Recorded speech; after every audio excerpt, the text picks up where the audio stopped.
Here we are. Mm-hmm. Live and alive. We did it. We did it again. We survived, or we started a podcast, or Started a podcast again. yeah. They didn't think we could make it to 10 years in a month. Yep. They A thought lot of we'd people stop. were saying that. That sometimes I'll get tweets and people like, "Hey, like, I know things with the team are bad, but hope you never stop the pod." And I wonder when it's going to flip to like, Please stop. Let me out of this, please. Whatever Yeah. you do. I will keep listening. If you guys keep doing it, I want you to stop doing it. Yeah, it's like this codependent relationship we have. I have a loyalty to. There haven't been many podcasts I've dropped off on, mostly out of laziness, because I'm like, well, they show up in my feed. I'll keep listening. I'll listen to it. Yeah.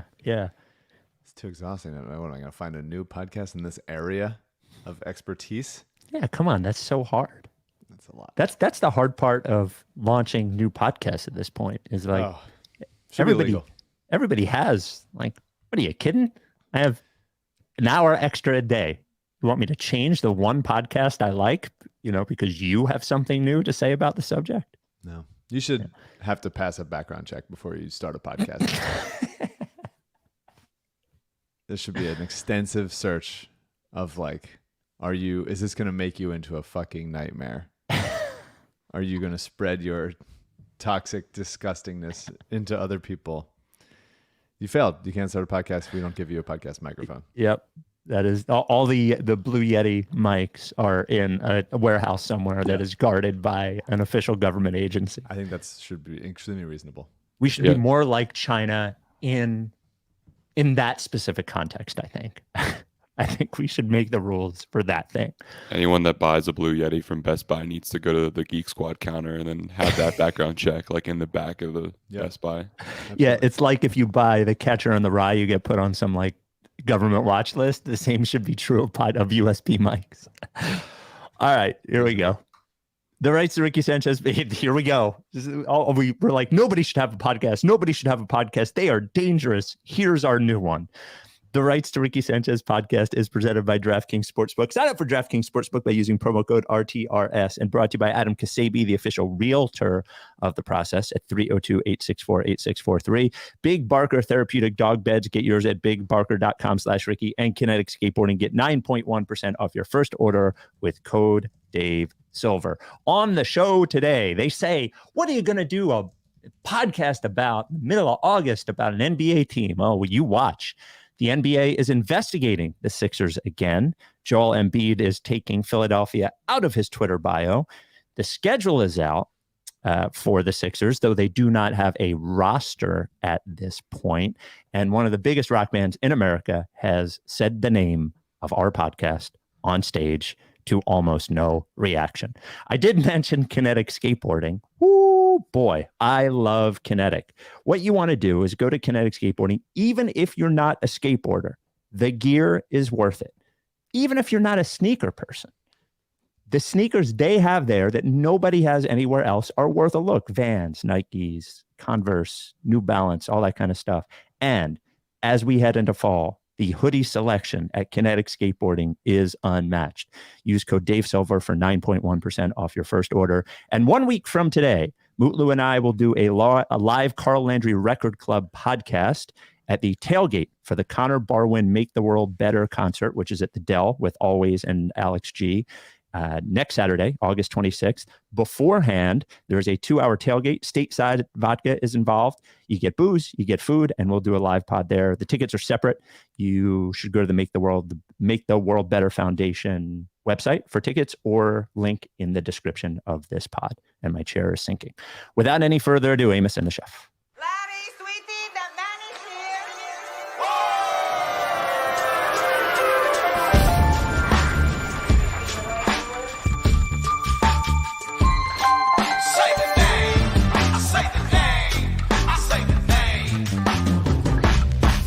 We were right, y'all.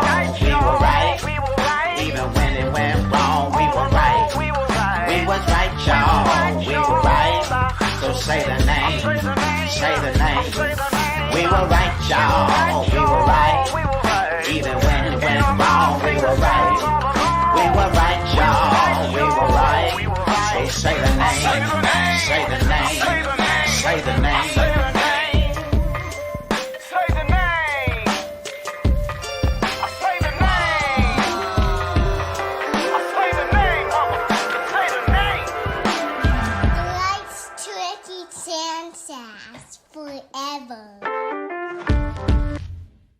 Welcome to the Rights Ricky Sanchez podcast. I'm Spike Eskin, along with a guy who wishes you would stop listening so he would stop doing the podcast. That is one Mike Levin. The Sixers. You. Again. How How could they? Why? You wake up on a Saturday in the middle of August. You're like, there's not going to be any Sixers news today. But then Adrian Wojnarowski sends a tweet. The article, sources, NBA launches inquiry into James Harden's situation. What could possibly be happening here? This is Woj and Ramona Shelburne, who has long been a Embiid source, by the way. The NBA has launched an inquiry into the circumstances surrounding Philadelphia 76ers star James Harden's public admonishment of the franchise president's basketball of operations, Daryl Morey, sources told ESPN.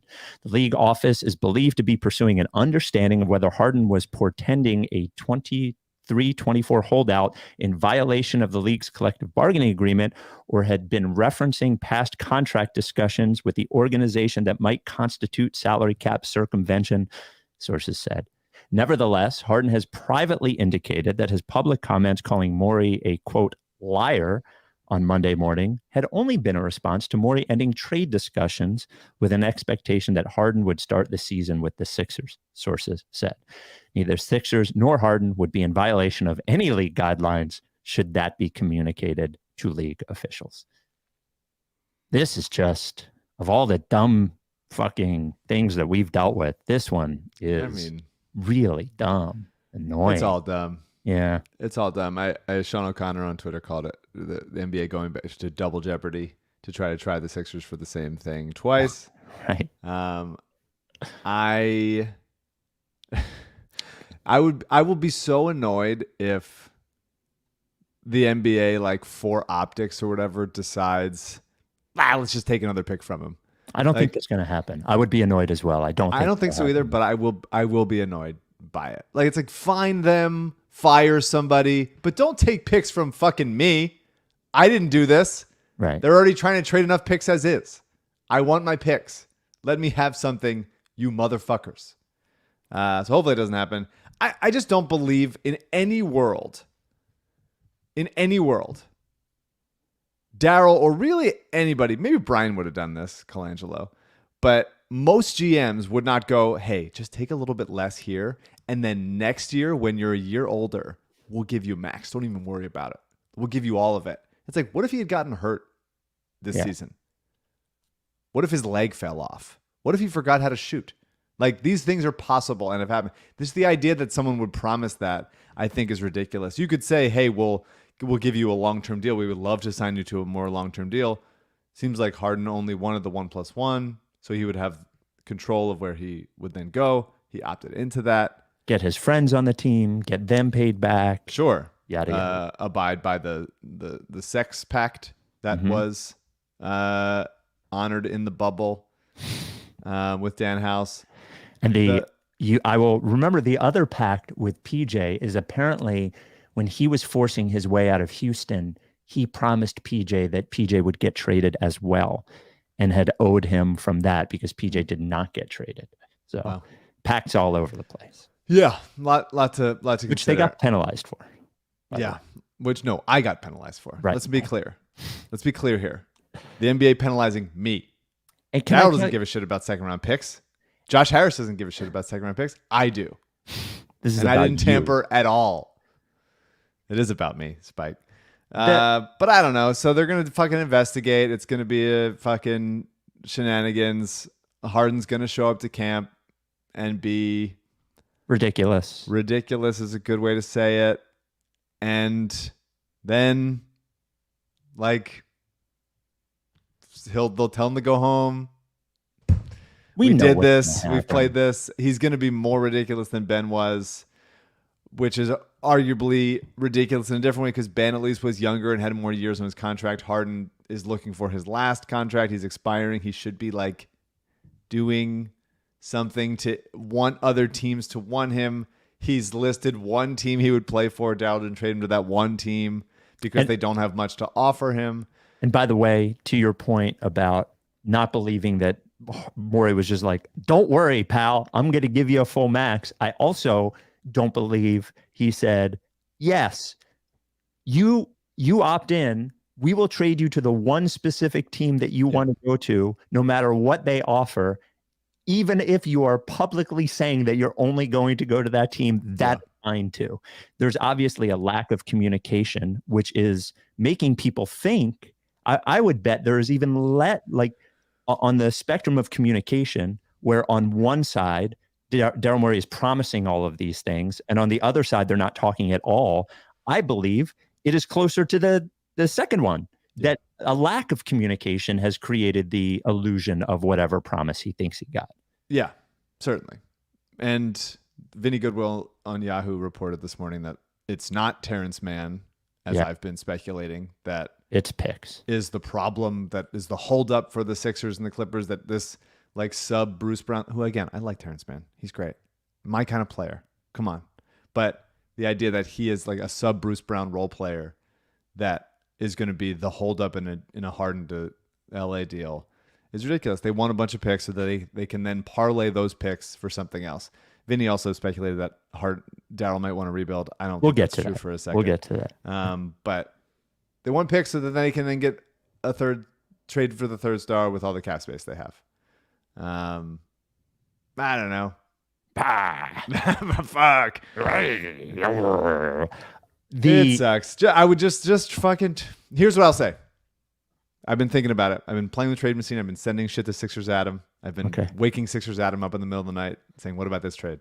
What about this?" He doesn't go to bed at like 4 a.m. anyway. No, I have no idea what his sleep schedule is. Him and your sleep schedules are very foreign to me. Between Adam and I, we're up 24 hours a day, so we don't miss anything. There must always be one of Spike or Sixers Adam awake at all times, or the world will just fall apart. I think, and this is just me thinking, that nothing will happen. We've been saying this all the time, but nothing will happen until the Dame trade happens. I don't think, because there's people that think Dame is possible. There's people that want to be like the third team in a Dame trade where they can just get some stuff, whatever. And obviously Dame has more years on his contract, is currently a better player than James, etc.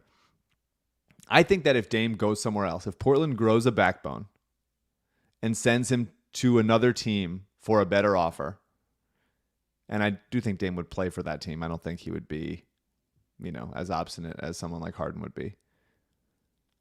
I believe that Miami becomes a real Harden suitor. Yeah, I just don't think Dame's going anywhere but Miami. Maybe not. But I agree. There's usually every offseason there is a domino thing. Yeah, with one. Yeah, and I do think that Lillard, because of the third team that will likely be needed to make that trade happen, and it's possible that the Sixers could need a third team in their trade as well. I think that sort of freezes everything, and I don't think anything will happen until camp. I do think that's my preferred thing. I obviously would trade him for Siakam or Anunoby or DeRozan in a heartbeat. I've said this. I was DMing with our friend, former Ricky guest Blake Murphy, about Toronto being a possibility. He didn't rule it out. He didn't say absolutely no way. So I don't want to leak anything else he said, but he didn't come down on me so hard to tell me to stop fucking saying it. Okay. But the Miami situation would be an interesting one, because then Harden would then destroy the Heat in a fun way. Yeah. I know what Heat a true culture, test of Heat culture James Harden is. The ultimate test of Heat culture. Yeah. I think that Harden for a little will like honor it. Say they trade Harden to the Heat tomorrow. Yeah. James, I think, there's a couple months where we'll be like, Heat culture got James. Everybody's so excited. Harden, look at him now. Look at his physique. Look at what he's doing. He's same as when he got here, by the way, and went to Brooklyn too. But it would go away. I think Harden culture beats Heat culture, 9 times out of 10. Is James Harden the kryptonite to Heat culture? Is he what would truly derail Heat culture? I would absolutely love it. And then I don't necessarily dies. The only person that I really want all of his strength. Yeah, you would like Tyler Hero. I think he'd be fine as a sixth man here. Maybe you'd hold on to him for a little bit and then trade him once his value is a little bit rehabilitated. I feel like his hero's value is lower than it should be. League-wide, it feels like 90% of teams are down on him when really it should be like 50-50. Should be like closer to like we like him, we don't like him.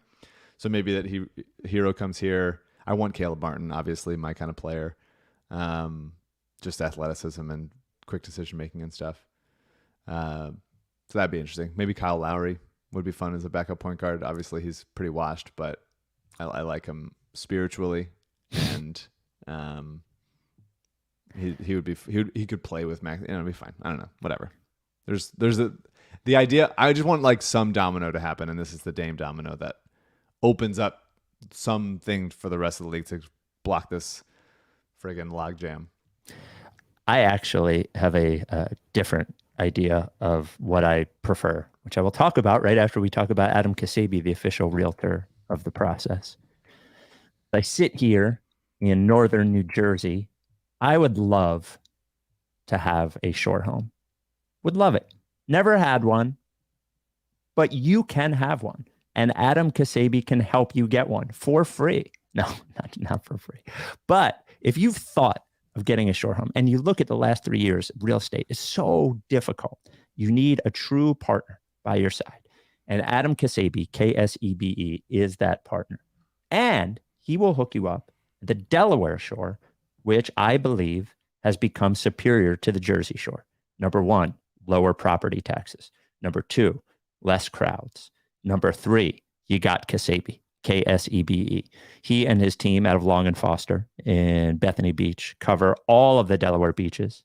Got Bethany, got Lewis, got Rehoboth, got Dewey, got all of them. Wherever you want to go, Adam Ksebe and his team are who you need to know, especially now when it's incredibly difficult. You need the right partner. Ksebe is your partner. And if you're looking for a home, Jersey, PA, New York, wherever, he can't get you that home. But what he can do is he is your outlet to every other good realtor, in that he will talk to you, he will find out what you need, and he will find you the best person. He's the only one you need. 302-864-8643 is Ksebe's cell phone number. You can call him or text him. That is 302-864-8643, or Adam at processrealtor.com. Adam Ksebe, the official realtor of the process.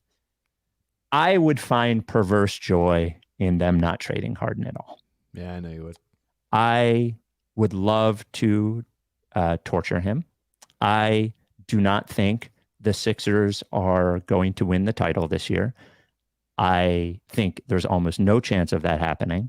So if the choices are trade James Harden for spare parts for the Clippers and and let Tyrese Maxey do his thing and blah, blah, blah, blah, blah.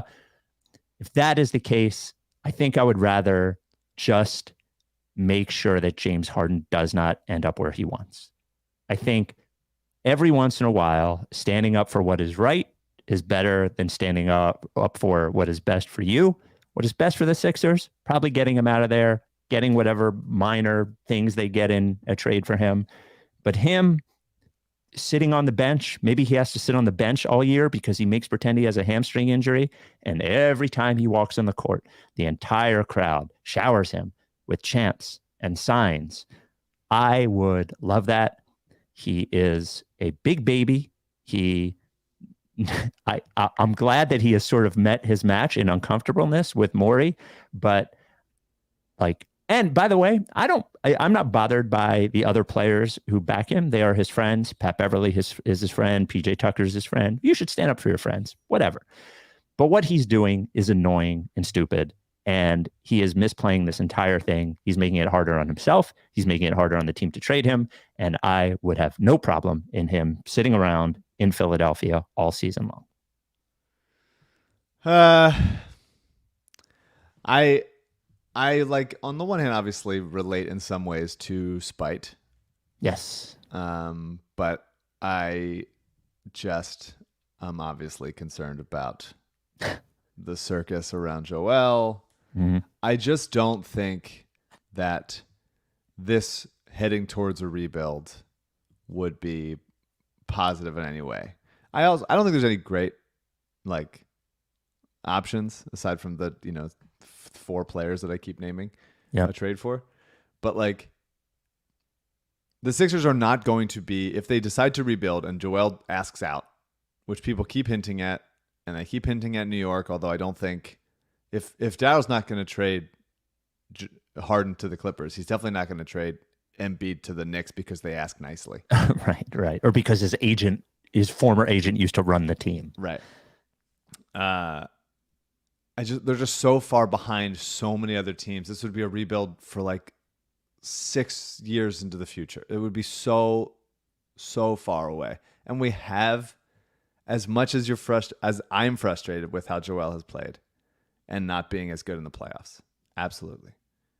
He was the MVP last season. He's better to have than to not have. He's been a top 2 candidate for MVP for 3 years. He has Correct. to break through. He has to be like Olajuwon, who didn't break through until 30, 31 years. You just got to... I feel the futility of all of this. Mm-hmm. Believe me. Mm-hmm. I feel it. Mm-hmm.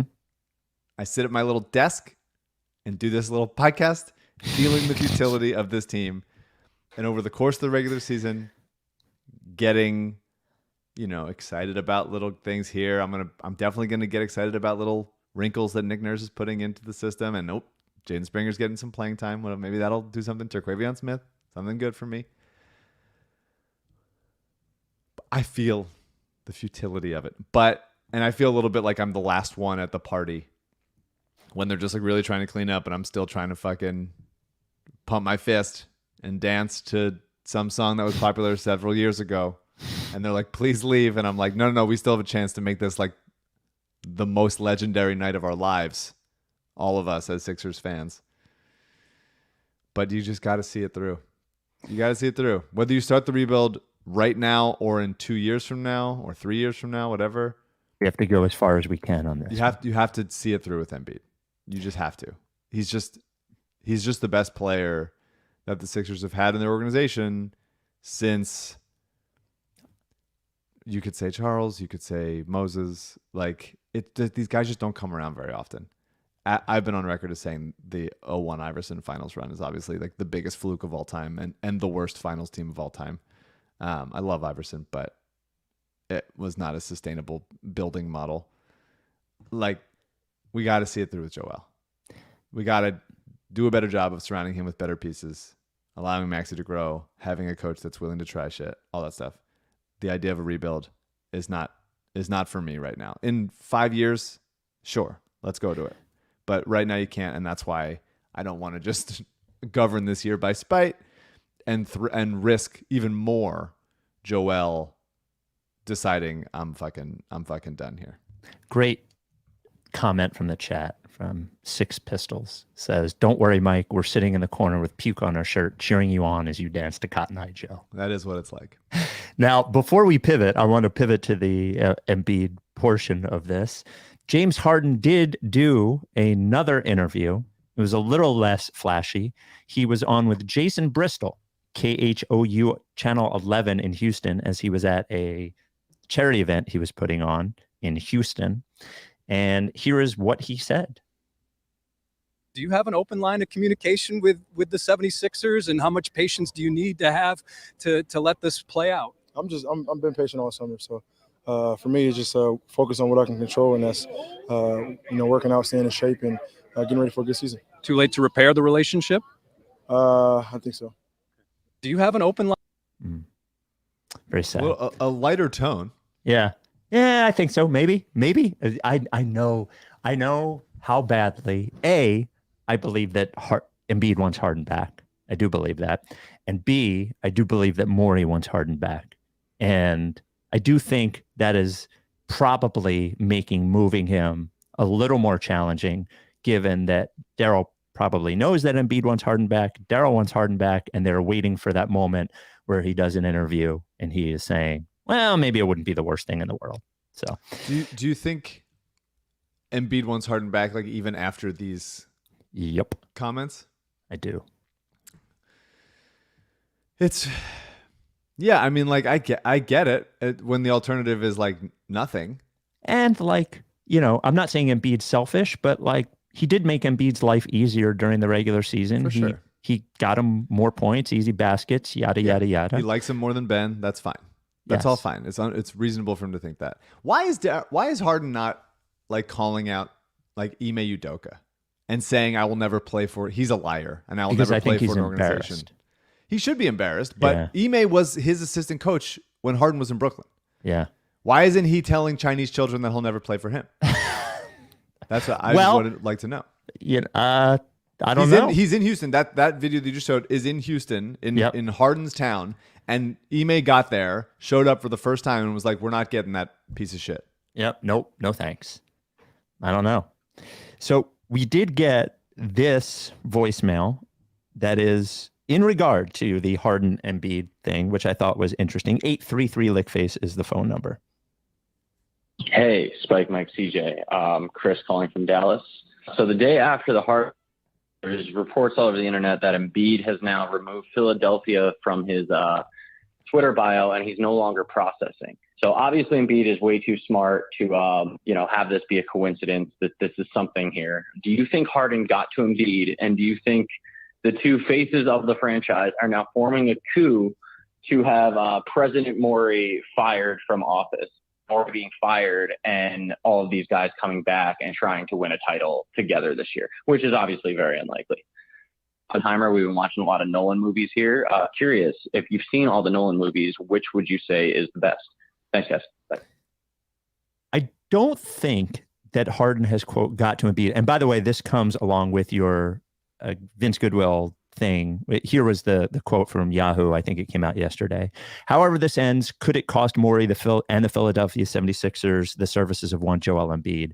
Embiid has said all the right things publicly, but there has to be some residual fatigue in his entire 76ers experience. Morey is responsible for the only the past few years, but in totality, many around the league believe Embiid will ask out sooner rather than later, and that a full rebuild is what Morey covertly is hoping for.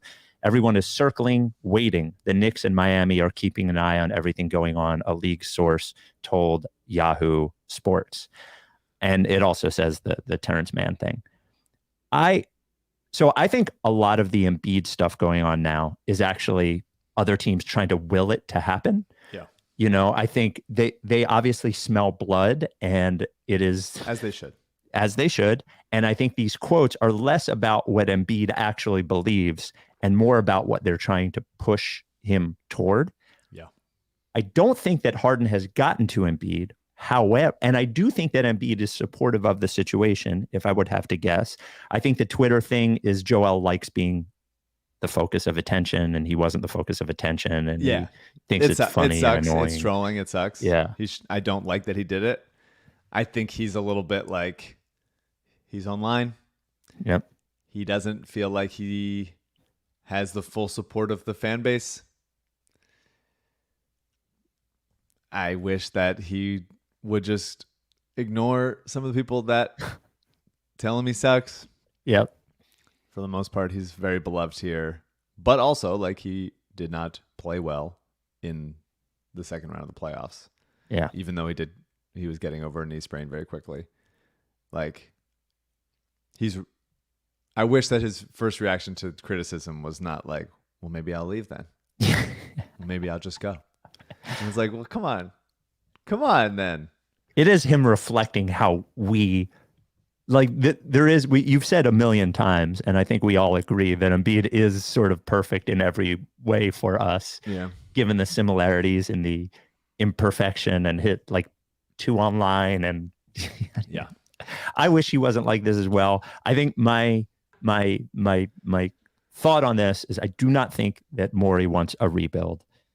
I do not think Joel Embiid wants a trade. I do not think Joel Embiid is trying to get Daryl Morey fired. And by the way, I do not think James Harden is trying to get Daryl Morey fired. I think he's just trying to scare Daryl Morey into trading him, though the thought has crossed my mind, man, if enough players in the NBA express anger over this, is it possible the Sixers could just go, well, fuck, we don't need this shit or whatever? Yeah, I mean, that was definitely a concern that I had. I don't think that that's going to be the case. I agree. I think Harden being who he is and having the reputation that he does, and this being the third place that he's asked out of and thrown a fit a bit to do. He's doing it in the most public way right now, which is odd, and doing it to a guy that, you know, they're going to when Harden goes into the Hall of Fame, I was going to say when they both, I don't know if Daryl's going to the Hall of Fame. I don't really give a shit. They're going to be tied to each other forever, even after this. Like, it feels obviously messiest now that this is happening for Harden, but I think because of Harden's reputation, because of this being like a very personal thing, Daryl's been in the league a long time. Like, I don't think this is as much at risk of poisoning the well of for other superstars as it could be otherwise. And that's the thing that, like, you know, maybe James Harden's friends, maybe there's less likely that you could give another contract to PJ Tucker after this. I don't think that's even allowed in the CBA bylaws. It's the Hubie Brown clause. Simply, he's just too old to be paid any money anymore. Yeah, I mean, I think that there's more of these, like, these people don't like each other on the coaching side, on the management side, on the player side than is reported all the time. That James made it very public, obviously. So this is easily discussed, but I think there's a lot of people that are like, oh, I'll never sign him because we don't fuck around with each other. Fucking Paul George and Doc Rivers and Seth Curry and all the fucking weirdness. Like, there's just weird shit everywhere. There's weird shit, by the way, everywhere. In the WNBA, there's, you know, DeWanna Bonner and Alyssa Thomas are teammates that are getting married. And, like, Alyssa Thomas's exes are on the team still. Like, it's just, there's weird shit in every league and people dating the same people. Like, it's just very bizarre. So I'm not trying to minimize it. I'm just trying to say, like, Harden is a specific case that I think that Daryl, having been in the league for almost 20 years or whatever, is not as threatening to the standing around. And honestly, if players want to play with Maxey and Embiid and be the wing in that 3-star situation, then they're going to want to do it. Then they'll go do it and they'll force a trade there. One thing, I'm not making light of what he did, but, like, it was known for a very long time that Donald Sterling was a piece of shit. Yeah. Way before he got run out of the league. Doc Rivers chose to go to the Clippers, knowing that Donald Sterling was a racist piece of shit. Yeah, of course. Players re-signed there. Players, and I'm not. This isn't me. I'm not. I'm also not saying they shouldn't have done that. But what I am saying is like, I don't think it matters really all that much. I think it is uncomfortable, but I don't think it matters all that much. Maybe, you know, to your point, it matters a little bit. It could matter, but sure. I don't think it's going to say it's rising to the level at this point of Morey is toxic. We got to get him out of here. Like, Josh Harris has to get him out of there. Yeah. Yeah, I agree. I agree for sure. But do you think maybe, given your WNBA thing, that the key to this is maybe Harden and Embiid should get? I know Embiid just got married, but, like, I would love it. I talk about this all the time. I can't believe we don't talk about it. I'm dying to know who in the NBA is dating each other, because you know that they fucking are. You know that they think in the NBA 100%, 100%. 100%. I don't know. I have no information. I've asked people around the league before, and they, like, allude to it, but no one has ever given me even anything that I can hint at. But absolutely, obviously there are gay players in the NBA. 100%. I'm dying to know. I would be so curious. It would make watching any game even more interesting to me. It would be great. So I'm dying to know. And if Harden and Embiid want to be the first out, you know, obviously Embiid's married. Yeah, it might be difficult. Maybe on his not family Embiid, if that were to but happen. You know, whatever their arrangement is. PJ, that'd be great. Just be PJ. That'd be awesome. Yeah, I would love to hear it. The rights to Ricky Sanchez is brought to you by Big Barker Therapeutic Dog Beds. Big Barker is the only dog bed your dog should be sleeping on. Your job, you have one job as a dog owner, one job. Give your dog the best life possible. life is hard. Dogs are simple. It's very easy to make a dog's life great. Take that dog for walks, give that dog treats, let that dog sleep all the time, keep them comfortable and healthy. And the Big Barker dog bed will keep your dog comfortable and healthy. BigBarker.com/Ricky. BigBarker.com/Ricky. You need to go to that link because if you order at that link, you will get 2 free Process Pup patches. That is the good part. The great part is by sleeping on the Big Barker dog bed, the first dog bed engineered by experts to support your dog's joints, it will keep your dog healthier, as proven by a Penn Vet study, healthier, happier, more springy and flexible later into their years. They sleep a lot. They have a lot of legs, to a lot of joints, almost, some would say as many as humans. They need to be sleeping on a supportive mattress. Big Barker is the one. BigBarker.com/Ricky. A 10-year warranty. The foam doesn't flatten or they replace it for free. A 1-year at-home trial. If you don't like it, they will give you a full refund and they'll even pay for the shipping. Handmade in the USA. Big Barker dog beds. Before we close the door on this, we got an interesting voicemail that corresponds to a text message I received a couple of days ago. Hello, Spike, Mike, TJ, and Daryl. It's JJ from South Philly. My mournful tone is the result of what I have to say right now. And I am going to wrap this up into a question. I have to bring up Allen Iverson. Nobody wants to talk about Allen Iverson when we're dealing with this bullshit from James Harden.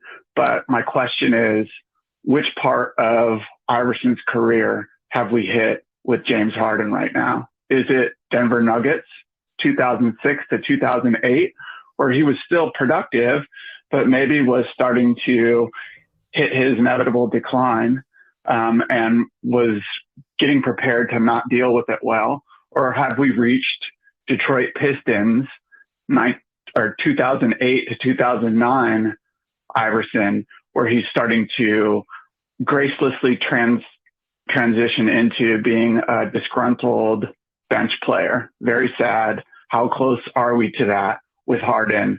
And is that really where all this is heading? Thanks.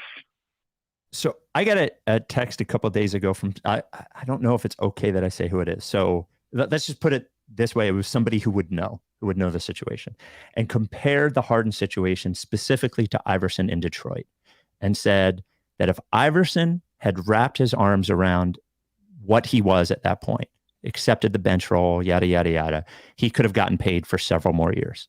But he rejected what he was, and sort of his career, the wheels came off immediately afterward.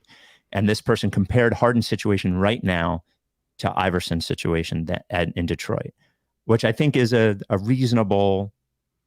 I don't think this is Denver Iverson Harden. Like, I don't think he's at that point in his career. I think that Iverson was better, maybe not better, but at a closer to prime than this Harden is. So I don't think it's a bad comparison to compare him to Detroit Iverson. I kind of do. I understand in theory the idea of, we talked about this before.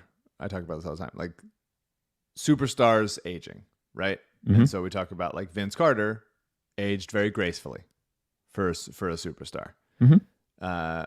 Jason Kidd aged on court, aged gracefully. Changed his game, accepted who he was, yada, yada, yada. Russell Westbrook is not so much. Yeah. Derrick Rose, not doing that. Like, there's the kinds of players that it's usually, can you play off ball? That's really what it is. Can you impact the game when the ball's not in your hands all the time? Iverson couldn't and wouldn't do that. Mm-hmm.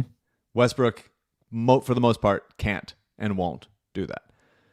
Harden is a little bit in the middle because he is still creating good looks for others. He's still one of the best distributors in the league, but it could fall off really, really quick. So that's the difference between Iverson is like once you lose a step as the kind of guy that Iverson was, you're so quickly like Shabazz Napier. Yeah. And same with Westbrook, and I'm sure there's other ones we could think of as, like, once Chris Webber's knees left, it's like the always the coming to the aging- Sixers. When are we getting Westbrook, by the for way? sure. Yeah. The aging, it just happens so fast because you have to be so good to be a certain kind of player in the league. Mm-hmm. And once that's comes back down to earth a little bit, then you can't do all this other stuff. You really like how do you find a place? DeMarcus Cousins as an example. Like it's hard to find a place for you if you're not so good at those other things. So I think they're a little bit different, but at least theoretically, as far as like stars aging, I see what they're talking about. I just don't see Harden being the kind of player, as we've discussed. He's not going to move off ball. He doesn't like shooting off the catch. He's already not like engaged defensively. I think absolutely, like, who knows where this goes? Who knows if he ends up on a different team this year? But I think there's a real chance that there's a trade and then even like a buyout situation, and then he becomes like almost a minimum player soon. I think because people not wanting to give him, not that because he's not good, he's still at this point, or at least last season, was still very good and a It's just borderline not worth all-star. the hassle. It's worth the hassle. It's worth like the years. Maybe he gets like 1 year, maybe minimum is strong, but like kind of 1 year player. This idea that he's going to get another max contract is ridiculous. He's not going to. Well, Kendrick Perkins was like, I don't think what he said was out of line. He said that Harden could be out of the league in a year. And I don't think it's impossible, by the way, that this year wraps up, he doesn't get any good deals, and China offers him $50 million. A team in China offers him $50 million a year to play, and he can go be king over there. I don't think that's impossible. He can yell at kids all he wants. Yeah, be the first Saudi purchased player, maybe. They can mic him up during the game. He can just tell other people who Where he he won't play for, like live during the game. Where mic him up. I'll never play for Lawrence Frank. Just list every Jerry NBA West team. can lick my ball. Just go whatever. He can just keep going. That's fine. I am married to PJ Tucker. That would be nice. Yeah, I would by love the it. way, 2 calls ago, somebody asked what we think the best Christopher Nolan movie is. The only one I haven't seen is Dunkirk. I liked Oppenheimer the best. To me, it's Oppenheimer or Dark Knight. Do you have a particular favorite? I really do like almost all of his films. I didn't like The Prestige. It's the only one I really hated. I hated that movie. I liked it. I liked Okay. I liked them all, and I liked Dunkirk. I liked all of them. When I was in college, we did my college had like a screening room, and we watched at that time all of his movies up till Inception in one day. Wow. And it was a lot. Did It you was like cool. Tenet? It's probably his worst or one of his worst, but I still enjoy watching it, I guess. Sure. is the It's a idea. fun watch, I think. It's weird. It's actually really good on second watch if you watch it a second time.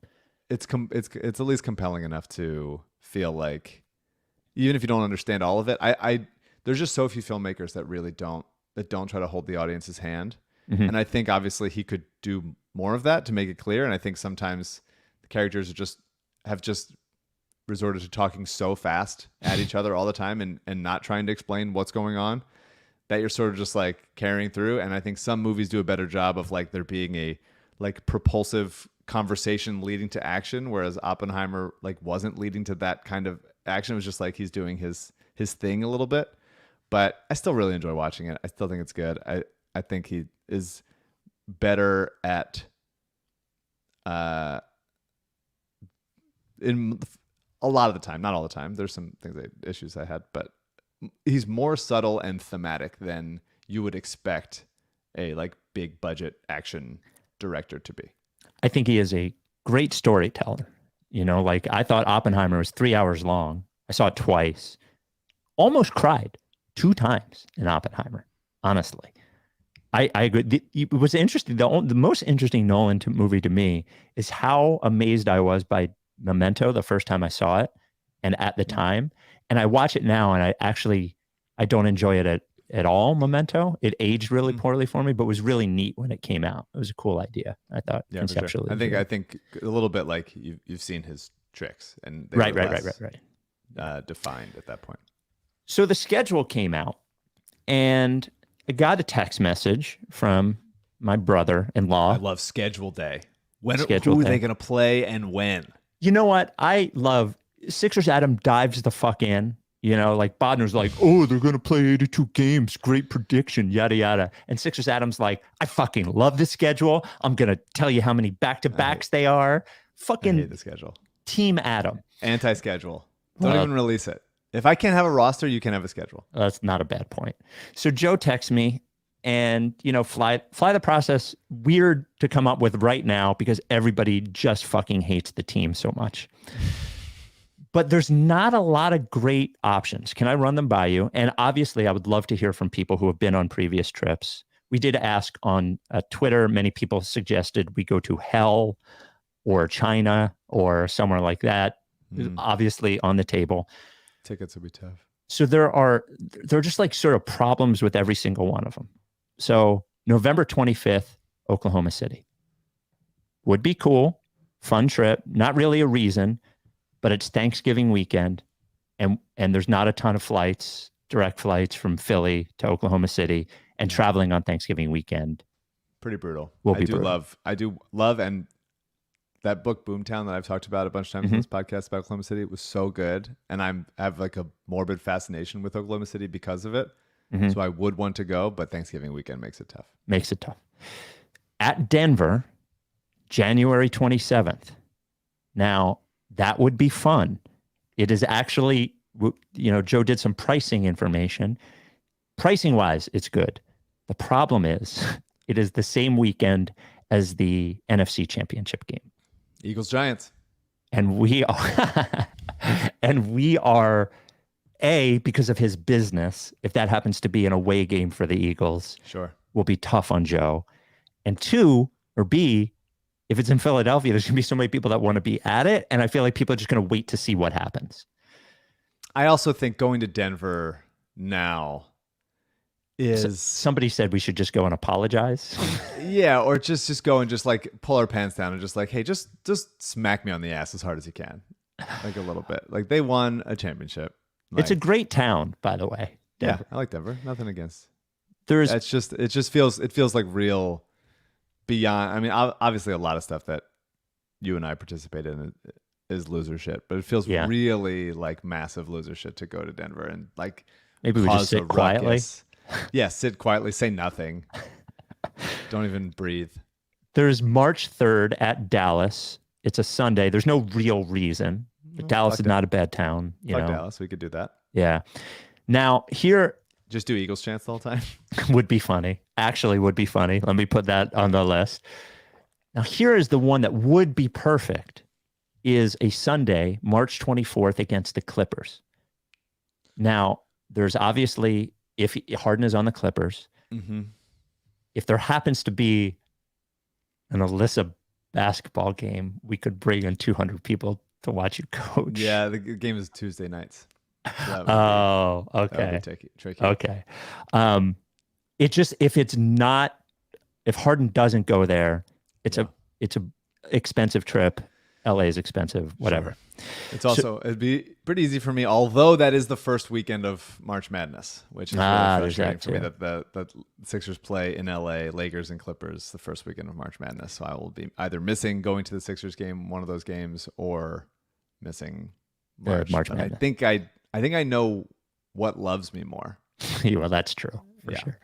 So then there is at Memphis. It's a Saturday, April 6th. I love Memphis. My town. Would be great. Here are the issues.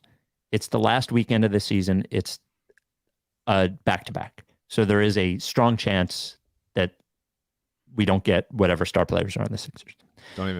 Though it could be a b-ball Paul game. The other challenges are flights are a little tough to Memphis. There's not a lot of them. But it's the same weekend as WrestleMania in Philadelphia. Tricky. And they've already sold 100,000 tickets to that. Could you ask him to redo the schedule if Sixers Adam has pull? Well, he is a schedule guy. Yeah.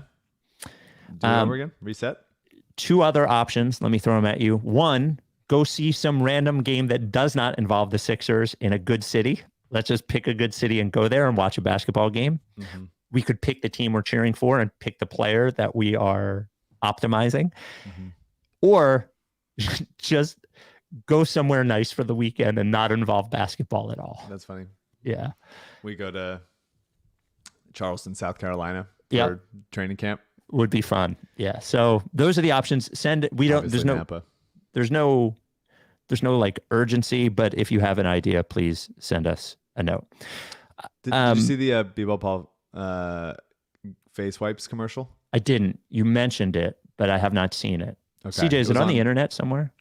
It was on Amazon Prime. If you go to Game Face Wipes, he's very prominently displayed on the page. Free advertising. Well, they're gonna send me some stuff, so I told him I would use it. I love it. Hey man, well, make them fucking pay. Make them pay. Anyway, it's a reference to a thing. We don't have to talk about him every podcast, but I can say that B-Ball Paul is starring in a commercial. That's a big deal. That 100%. As CJ finds that video, let's talk about an actual sponsor of the pod, the presenting sponsor of the pod. That is DraftKings Sportsbook. Yeah. Actually, they did do odds. You asked for this. We asked for odds on Harden's next team.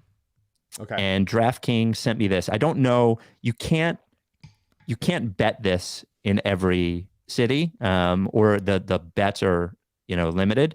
The Clippers are the favorite at -280. The Sixers are at +350. The Knicks are at +600. The Sixers are at +350. Yeah. What has to happen for that to come through? Play the first minute played this season. First minute played. I would put money on the Sixers if you can bet that in the town that you're in. Yeah, I mean he's already here. Yeah. Preseason or regular season? Regular season. Has to be regular season. Knicks +600, Heat +800. I think the best bet there is the Sixers, honestly. Knicks +600, Heat +800. Yeah. Clippers minus whatever it was. Speaking of DraftKings Sportsbook, UFC 292 tonight, Saturday. Sterling and O'Malley fight for the title. Which will the current champ keep his crown? I don't know, because I don't know which one of those is the champ. What if they kiss? What if they just get married in the middle of the ring? What if they get married? And then fight? That sounds nice. The official sports betting partner of the UFC. New customers can bet $5 to get $150 in bonus bets instantly. You can bet on the winner. You can bet on the round. You can also bet if they're going to kiss or not. I would love that. I just keep betting. When you betting Simmons is going to hit a 3 tonight, except it's me betting they're going to kiss. They're going to kiss. They're going to kiss. I'm going to get it. One of these days, I'm going to get it. I'm going to be so right. Download the DraftKings Sportsbook app now. Use code RTRS. New customers can bet $5 on UFC 292 to get $150 in bonus bets instantly. That is tonight, Saturday, only at DraftKings Sportsbook with code RTRS. Gambling problem? Call 1-800-GAMBLER. Got to be 21. See show notes for details. All right, now, CJ's got it. Oh, the Paul Reed. Look at that. Oh, my God. Yeah, so I can't find the actual spot, but we have Paul's picks of products. Wow. Yeah. We have him Sneaker using cleaning wipes, cleansing wipes. Are there butt ones? Purifying body wash. Does it have his name on it, or is it just this company? No. Oh. Wow. Game face wipes. He's not. I think he's just like the, I don't know, main guy. I don't know. Is it an influencer? I don't know what you would say. He is a ambassador. Ambassador. That's it. Product ambassador. I like it. So speaking of ambassadors, I don't even know if it's speaking of ambassadors, to be quite honest with you. So the War on Drugs, we would agree, is one of the biggest rock bands in America. The Ricky's own War on Drugs. Ricky's own War on Drugs. They are obviously friends of the pod, love the War on Drugs. They were playing a show, the outdoor stage at the legendary Stone Pony in Asbury Park, New Jersey on Friday night. It is a legendary place. I've never been to the outdoor stage, but I have seen show inside at Stone Pony. It's cool. Very cool that War on Drugs is playing Stone Pony. So we got this thanks to, did Kate send us this? Yes, I believe it was Katie. Hang on. Let me just make sure. Katie. Thanks to Katie who sent us this.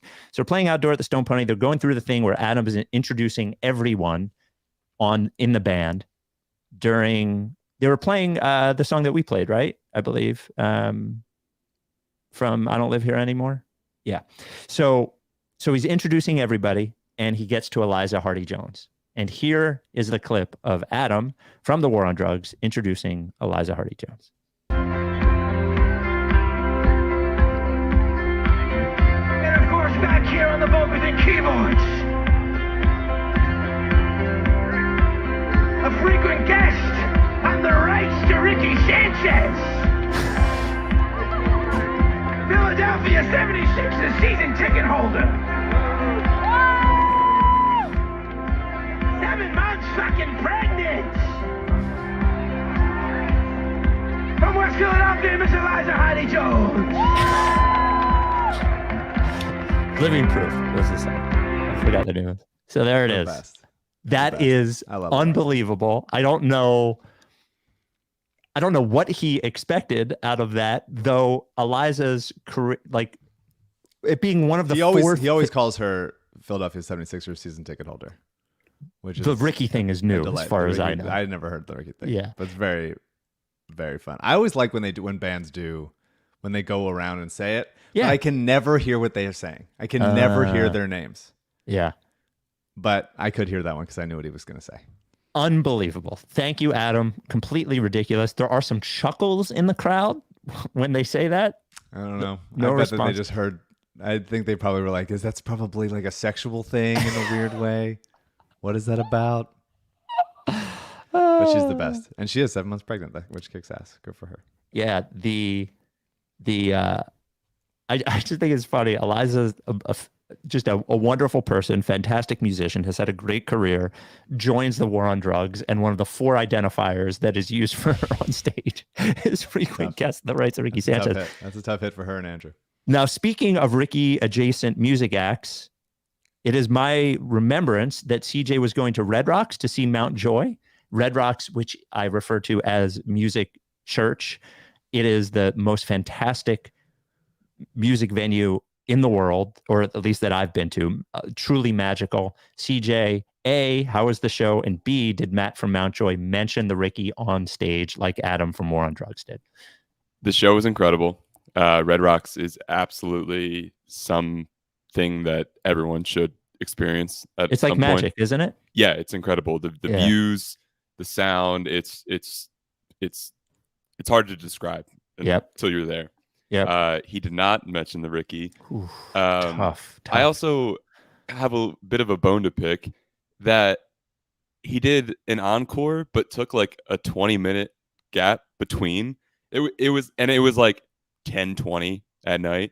They leave the stage. A 20-minute gap before an encore? It was if something happened to like one of them, like very sorry, like that would maybe make more sense. Is he Axl Rose or something? What is Matt Quinn doing? Yeah, and the encore wasn't like normally they do like Cardinal and Astrovan, or like they had like the 2 hits, the two big ones as the encore songs, but they did like fucking 6-7 songs. And I get it's Red Rocks, it's a different thing, but man, that 20 minutes killed me. I was so tired after that, but they kicked ass. It was great. I would love a report of what happened. Did someone have to take a dump? Yeah. What was the issue there? Matt, if you're listening, let us know what's going on. Hope you're okay. I really can't endorse Red Rocks enough. Even if you should go see an act that you like, but if there isn't an act that you love that's playing Red Rocks, I would pick an act that you can stomach and just to go to it, because it sounds amazing. It looks amazing. And Mount Joy is a great act to see there. So Amos there, but I cannot endorse that enough. Rights to Ricky Sanchez at gmail.com. So Lindsay, Maggie Rogers and Always at the Hollywood Bowl. Oh, really? Very good. Yeah. How was Always? Great. Always is playing the Make the World Better show. Yeah. And next week. I'm very excited to see them. They're awesome. Did they open for Maggie? Yeah. Nice. Love Always too. Always is great. It's Always and Alex G. I'm excited to see the show. So we got this email from Lindsay in April, and then a follow-up came this morning. Here's the email we got from Lindsay in April. Writes to RickySanchez at gmail.com. Dear Spike and Mike, my boyfriend Jacques loves your podcast and the Sixers. I'm writing this wearing one of the many podcast t-shirts he has accumulated over the years because he plays it in the car often enough that I have become a fan too. I like to share very specific Sixers takes with men at work who then become really confused as how I know these things. Thank you for your help with this. I'm writing because Jacques is about to leave Philly for the first time to move to Ohio, where I am in grad school, to be with me. He has been an absolute champ about this move, but I know he's really sad to be leaving the city, his loved ones, and his favorite teams. Do you have any advice for a Philly boy moving for a Boston girl to a town in the absolute middle of nowhere? I know it would absolutely break his brain to hear your advice when he's listening next week. Thanks in advance, and go Sixers. Then we got we got a follow up, as we had not addressed that email. I'm sorry, Lindsay. Dear Spike and Mike, just following up on this because the situation has only become more serious. Jacques fully lives in Ohio now, and despite determinedly packing no Sixers apparel in the first round of boxes, he did come back from a visit home with 6 different Sixer shirts. He was so determined after the playoffs to never trust this team again, like every year, but it didn't last long. It's pretty dire. I've been listening to even more pod than usual because since he moved here, and I'm afraid I've also become invested, which feels extra stupid in Ohio. I just emailed my actual supervisor about this team from my official school email. We're both slipping and almost out of our Surfside supply. Please send advice. Also, I am sorry about James Harden and big support on the writers' strike. Mike. Sounds like he's a nice partner. Yeah. Because the words "my boyfriend Jacques" does sound like he is like grifting you in some ways, trying to hide his identity in something. It just for some no reason one's name is Jacques. My boyfriend Jacques just doesn't sound like a trustworthy phrase. Sounds like something that would happen in a Wes Anderson movie. No one's named Jacques. He seems like a good partner. Sure. I romanticize the idea of moving somewhere else and living in a small town in the middle of nowhere, especially if it sounds like a college town. Mm-hmm. That sounds cool to me. Yeah, sounds fun. And have like a wonderful little experience. Find your little haunts that you want to go to. And, Philadelphia's online. It's right there. Mm-hmm. Just sign on, see what's going on there. And Ohio to Philly, not super far away. I think it's going to be a nice chapter in your life with your boyfriend, Jacques. And I would say this of Jacques, and as somebody who, you live in Los Angeles now, and I have moved away a few times, in college, I was in LA and Syracuse, and then in Chicago, and now in the New York area. Moving away from Philadelphia only makes me appreciate it more, and I think it makes going back nice. And, you'll eventually be done college and you can and instead of holding on, I know Jacques and you, Lindsay, want to hold on tightly to the Sixers thing because you're further away and you're like, I got to hold on tightly. I can't let it go. Let it go. Just let it go. Let it go for a little while. If it gets good in the playoffs, come back. But you don't need to be glued to this anymore. You listen to the pod. We'll tell you what happens. Be fucking nothing. Mike already previewed the entirety of the Harden situation of what's going to happen. I took care of it. Yeah. Wear the t-shirts. T-shirts are fine. But just give yourself a break. Give yourself a break. 833-LickFace is the voicemail number. Hey, Spike and Mike. It's Mike from San Antonio. My question is, Elton Brand a better fit than Daryl Morey to run the front office of the Sixers? In 2018, he pulled off a great trade for Jimmy Butler. And most people forget that the Tobias Harris trade did not happen for another 2 months.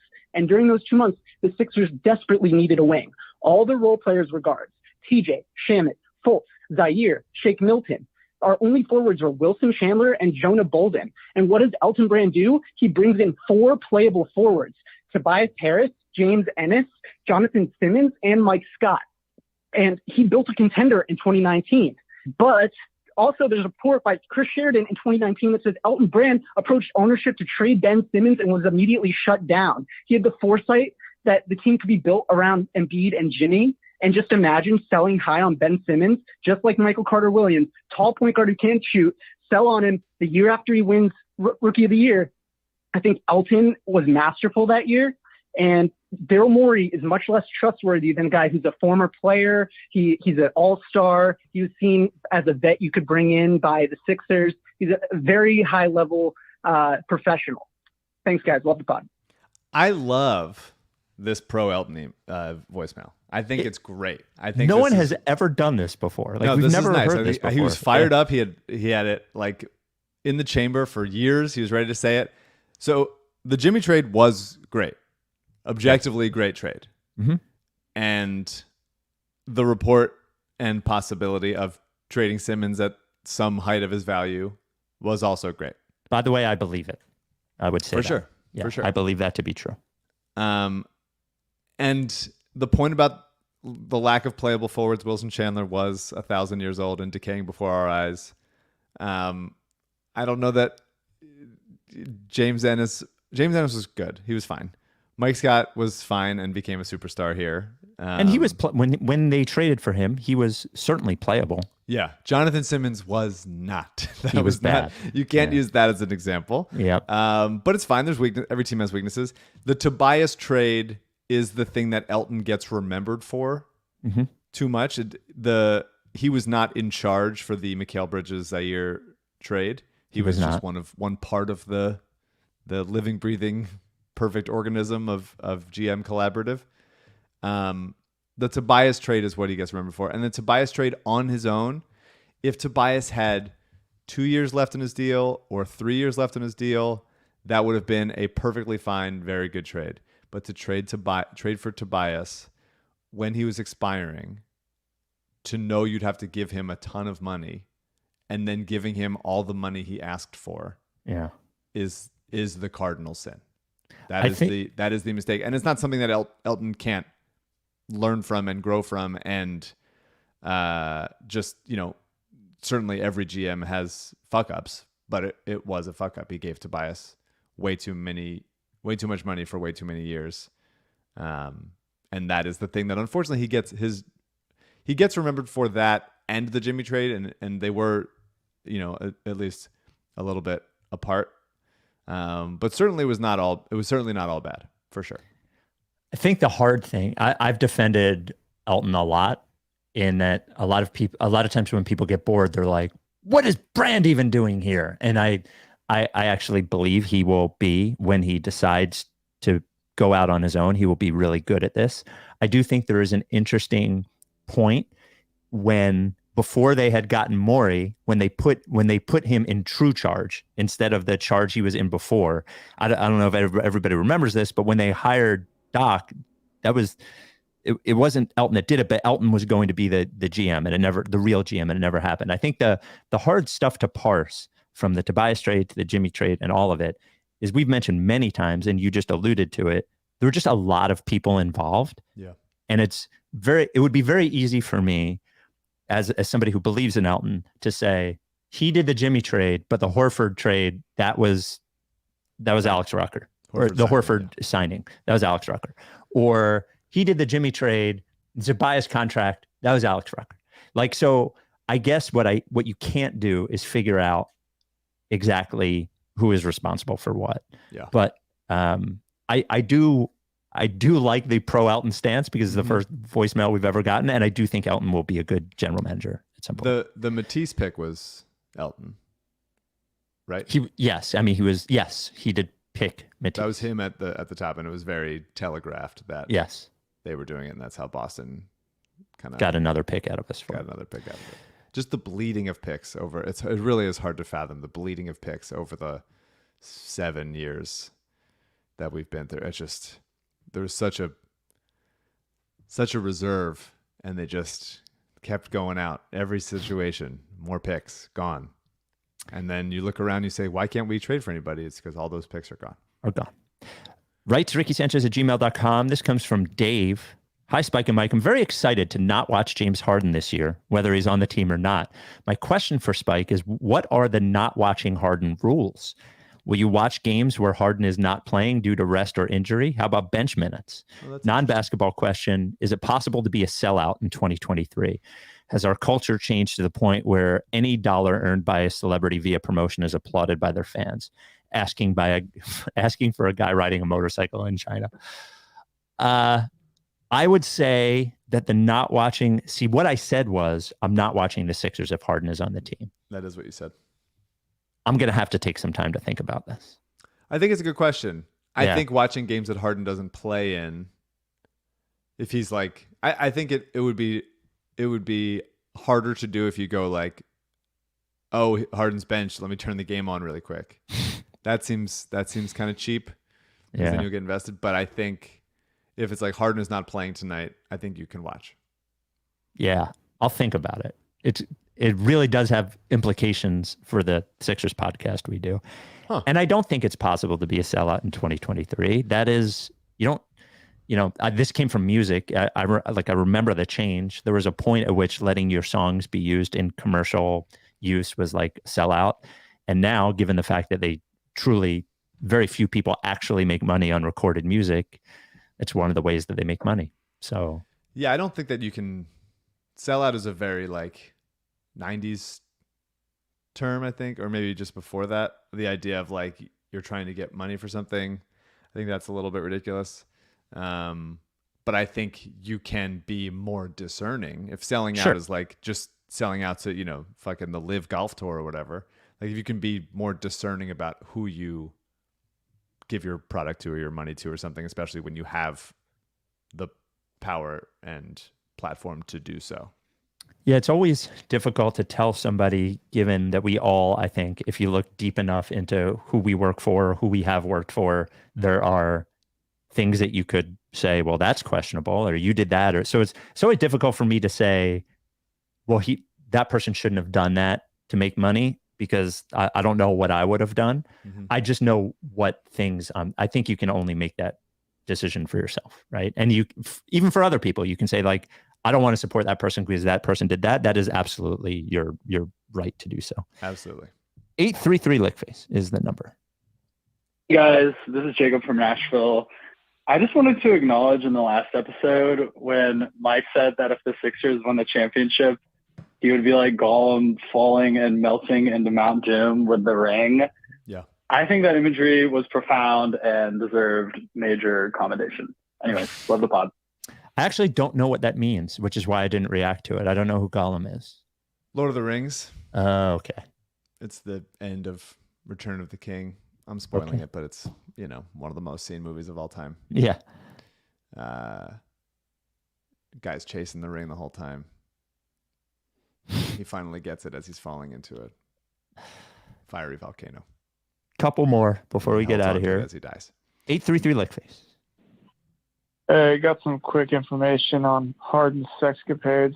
This conversation you guys are having made me remember and go reread this ESPN article that came out in 2017 about how Tinder had improved player performances on the road because they didn't have to stay out late to go have sex. They could just like swipe on their phone, get somebody to come over to the hotel. And they did like statistical analysis and were showing how Tinder was helping all these guys. And the article specifically singles out James Harden and talks about his numbers on the road. And there's like a quote from him in there where he's talking about it. So yes, Mike, James Harden is having lots of sex. Tinder helped him perform on the road because he needs to have sex every night. Completely unrelated note. You guys were talking about how emotional Harden was in that video with Morey, where he's talking about Morey in China. And it made me thought, like, he doesn't seem to get emotional about anything. He doesn't seem to care about anything. But we do know that he cares about one thing, and that's strip clubs. So I did a quick Google search. Strip clubs are illegal. They're illegal in China. They don't have them. Do we think that this could be contributing, to his frustration out there and why he's kind of speaking out, acting out, because there's no strip clubs for him to go to? And I know just generally, I know you guys are thinking like, why are all these weird people calling in obsessed with cuck questions and how much sex James Harden is having? Are these callers all sexually frustrated in their own lives and obsessing over other people's sex lives to compensate? And to that I say, that's none of your business. Answer the fucking questions.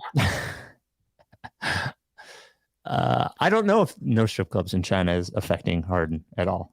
I also didn't know that to be true. I don't think that Harden having Tinder means that he's having sex with them. They could be coming over and having a conversation. Oh, you're really doubling down on this. I don't think he's having enough sex. I don't think it's happening. I think that he wants to be perceived as someone that is having a lot of sex, and I don't think he actually is doing it. I don't know. I'm standing there. I'm staying here. I'm staying right here, baby. Unless you on pod show me proof or tell me that it's happening. Well, I can't do it on pod. I'm still gonna be here. This comes from Maddie. I got a text from Spurs writer Matthew Tynan, who said on April 7th they play San Antonio. Yeah. Yes, we can't go back to San Antonio for the last game of the year. Oh right. Yeah, right. We were in San Antonio last year. Right, Brett is there. Yeah, can you imagine? I tell Brett, hey, I'm gonna need you to be ready on this game again. We're coming back. We're coming back. Writes Ricky Sanchez at gmail.com. This comes from Maddie in Utah. So Maddie wrote a long email. He's not a Sixers fan. He is a Jazz fan, and is really puzzled by our approach because he doesn't think that we like. I'm shortening this, but he doesn't think that we should be expecting a championship team. And he says, you're not New York, you're not LA, you're not Miami, you're not exactly New York, famously winners of so many NBA championships. You're not exactly a destination for free agents. You're Philadelphia, which is a lot closer to Utah than NBA royalty. The best indicator of future performance is past performance. Why aren't the Sixers fans satisfied with making the playoffs and just having a decent team?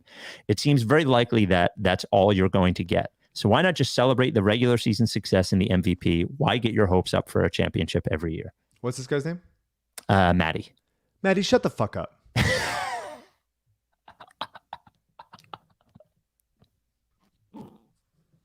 Utah and Philadelphia. Yeah, pal. Great. I'm sure. Fuck out of here. Don't email again. Hey guys, Jack here from New Jersey. Just watched the podcast, and I just wanted to say that I think a lot of fans of the show love when you guys bicker, love when you guys are in complete disagreement. That conflict leads to just fun podcast listening, I'm sure, to many. I can't tell you the euphoria that I experienced hearing about the James Harden thing happening, like the low of that, and then you guys just like joining forces like Captain Planet and like just ripping the situation apart with your anger, with your facts, it's like you aren't rappers and you will never be rappers and never aspire to be rappers, but that is the closest thing that y'all will get to spitting. You know what I mean? Like, and I hope that it's a compliment. I'm not sure that it is, but I hope that it is.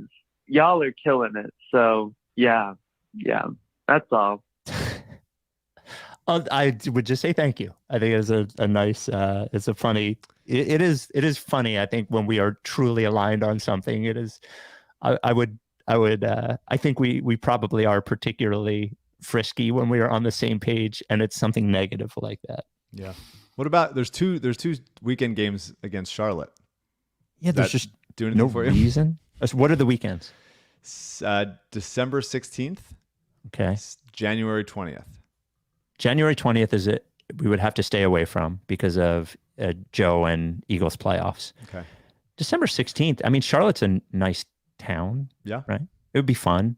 Is there a reason? Is there a former Sixer on the Hornets? Well, there's still time. We don't have a roster yet, so we could find out. Yeah. And I'll put that as an option as well. And we could demand they trade Harden for Terry Rozier. Just so the trip makes sense. Final. Wait, hold on. I had one more. Final. Okay. I do like final one. Washington. 833 Lickface. Final voicemail. What up, Spike, Mike, and CJ? I have just a question for Mike.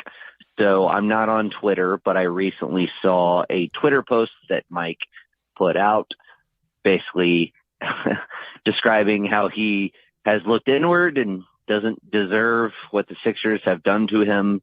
I think we can all relate to that. But my question is, there was not a capital letter in sight.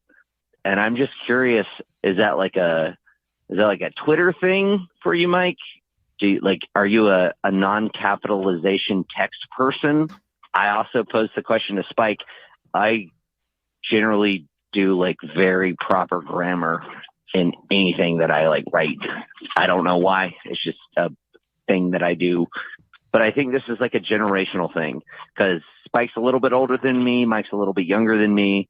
And I'm just curious, what are the contexts with which that you would not capitalize any letters in something that you write? Anyway, love the podcast. Peace. I have thoughts. I'm curious about yours. I'm looking at the tweet. I did capitalize Sixers. Mm-hmm. So there's the one thing that capital didn't letter there. deserve to be capitalized, by the way. I think it's a feel thing. It's a read and react situationally. Some tweets have capital letters, some tweets don't. Mm-hmm. And it's, I think, based on the content of the tweet and the tone I'm going for. I think it might be generational in that I think CJ is a lowercase person. And I remember, like, I think it was when Jake Pavorsky was an intern at WIP. And I told him to send an email to somebody. And I said, don't do that thing where you don't fucking capitalize anything. Send the email like a grown-up. And I remember saying that to him. I do think it might be a generational thing. CJ, your thoughts on it? Yeah, for something like texting or tweeting, I think that's a lot more casual than writing an email. Like, I wouldn't send an email in all lowercase, but if it's just conversational tweeting or texting, sure. But don't you have to select, if you write the word I, you have to purposely make it lowercase. No. So there's a setting in the iPhone that it'll not capitalize after a period. So then I told my iPhone to stop trying to change my shit. Yeah. Interesting. Yep. Interesting.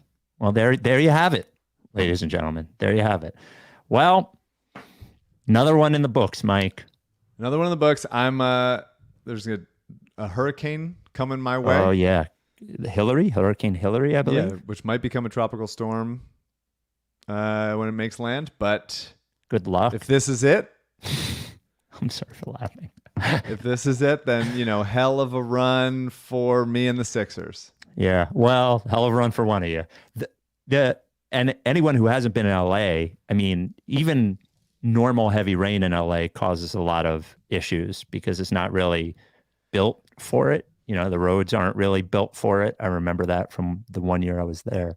All sorts of stuff. Yeah. Not so good. But it's supposed to start tonight, but really get pretty dangerous more later tomorrow. And I am trying to play basketball tomorrow morning. So let's see how committed to the grind I am. Let's see what my grind set is tomorrow morning if I'm willing to drive through some historic storm and rains to get there.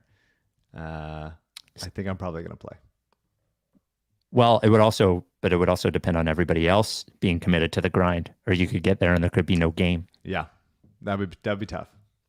CJ, your prediction as to whether there is a game tomorrow that Mike plays in, is everyone committed enough to the grind? I think it'd be funny it's a nice image of Mike playing alone in the rain, just shooting around. It's at a gym. It's indoors. It's indoors at a gym. But yeah, I could see us having getting 7 people. We have 12 people right now. I could see 7 people showing up. And that would be tough. It'll be tough to make the drive through for that. But we'll report back if I survive it. Good luck. Well, we will talk to you next time. It just keeps going and going and going. We're 2 weeks away from being able to look at the roster. So that's something to look forward to. Well, he said July for what it's worth. We gave him the extra month. Okay. Grace period. Okay. Looking forward to it. We'll talk to you next time. Are you down with TTP? Yeah. Lick face.